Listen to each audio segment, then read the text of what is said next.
आइए आज के क्लास में हम लोग प्रदीप्त वस्तु और अप्रदीप्त वस्तु के बारे में बात करेंगे, जो कि हम लोगों का कोई भी वस्तु, जैसे कि कुछ वस्तु का एग्जाम्पल मैं लेता हूँ। हमारे पास एक ये है जो कि मार्कर है, और एक हमारे ऊपर में अभी लाइट जल रही है जो कि वो भी है। दोनों में what is the difference between two things, जैसे कि एक lighting things and non lighting things, दोनों में यानी प्रकाशमान वस्तु और अप्रकाशमान वस्तु, या फिर प्रदीप्त वस्तु और अप्रदीप्त वस्तु में क्या डिफरेंस है। आज के क्लास में हम यही बात करेंगे। यदि आप हमारे चैनल पर नए हैं तो चैनल को सब्सक्राइब करके बेल आइकन प्रेस कर दीजिए, क्योंकि मैं अभी इस सीरीज में क्लास 10th का फिजिक्स का डिस्कशन कर रहा हूँ। तो आइए हम लोग वस्तु के प्रकार को आज जानते हैं।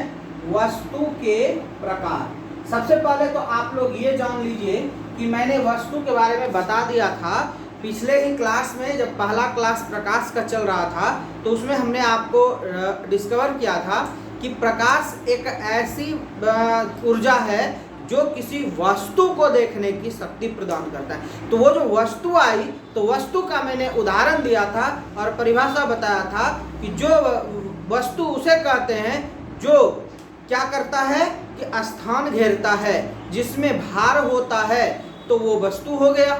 या फिर अब हम लोग एक और इसमें परिभाषा में जोड़ सकते हैं कि जो गुरुत्वाकर्षण के नियमों का पालन करता है।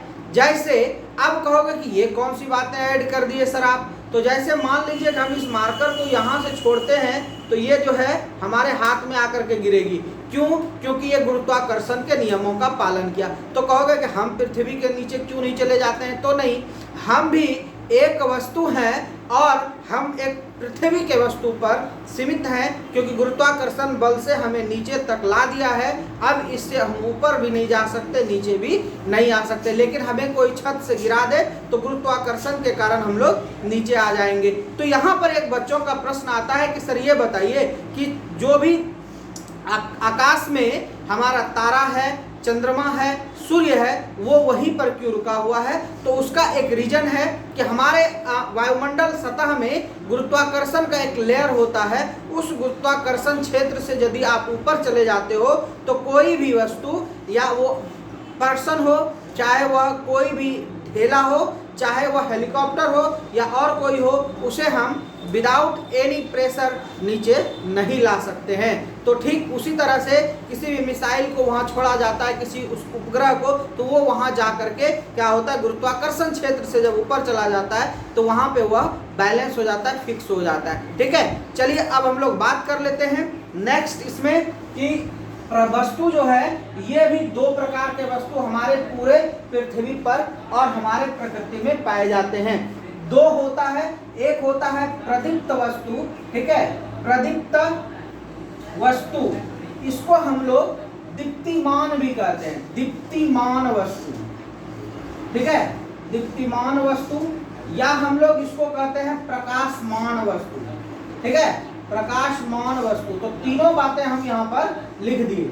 अब आप यहाँ पर समझिएगा, इसको हम लोग इंग्लिश में क्या कहते हैं, तो ये होता है हम लोगों का लाइटनिंग थिंग्स, ठीक है, जो चमकने वाली वस्तु है उसे हम लोग कहते हैं लाइटनिंग थिंग्स। अब आइए बात करते हैं दूसरा जो इसमें है, वो दूसरा है हम लोगों का अप्रदीप्त वस्तु, अप्रदीप्त वस्तु, या हम लोग इसको कह सकते हैं अदीप्तिमान वस्तु, अदीप्तिमान वस्तु, या फिर हम लोग कह सकते हैं इसे प्रकाशहीन वस्तु, ठीक है, प्रकाशहीन वस्तु।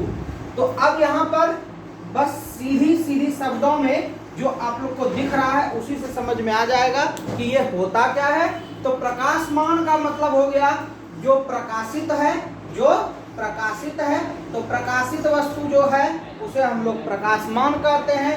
प्रदीप्त जो चमकता है, यानी कि जो रोशनी देता है, जो क्या करता है, रोशनी देता है। और फिर वही तो दीप्तिमान मतलब जो जलता है। बात क्लियर हो गया, जलता हुआ, ठीक है। अब हम लोग बात कर लेते हैं परिभाषा से कि वैसी वस्तु जो हमें प्रकाश प्रदान करती है।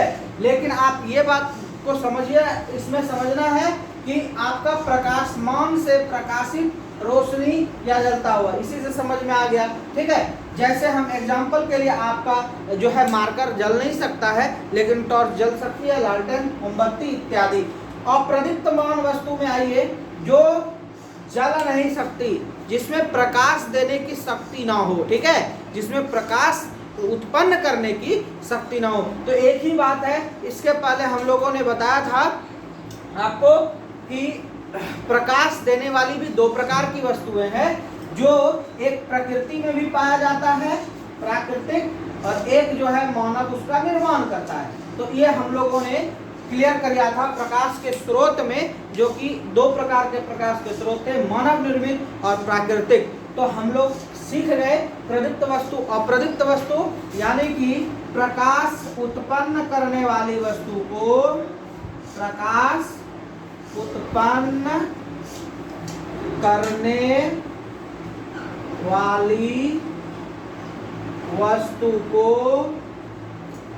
दीप्तमान वस्तु कहा जाता है। जैसे में सूर्य, चंद्रमा, मोमबत्ती, इसमें जलता हुआ भी लगा सकते हैं, जलता हुआ बल्ब इत्यादि। ठीक है, इसी में हम लोग अप्रदीप्त वस्तु, वैसी वस्तु जो प्रकाश प्रदान करने में असमर्थ हो, उसे अप्रदीप्त वस्तु कहते हैं। जैसे लकड़ी, मार्कर, पेन इत्यादि। ठीक है, आज के क्लास में हम लोगों ने सीखा प्रदीप्त वस्तु और अप्रदीप्त वस्तु क्या होता है। आइए हम लोग अगले क्लास में फिर इसी पर चर्चा करते हैं।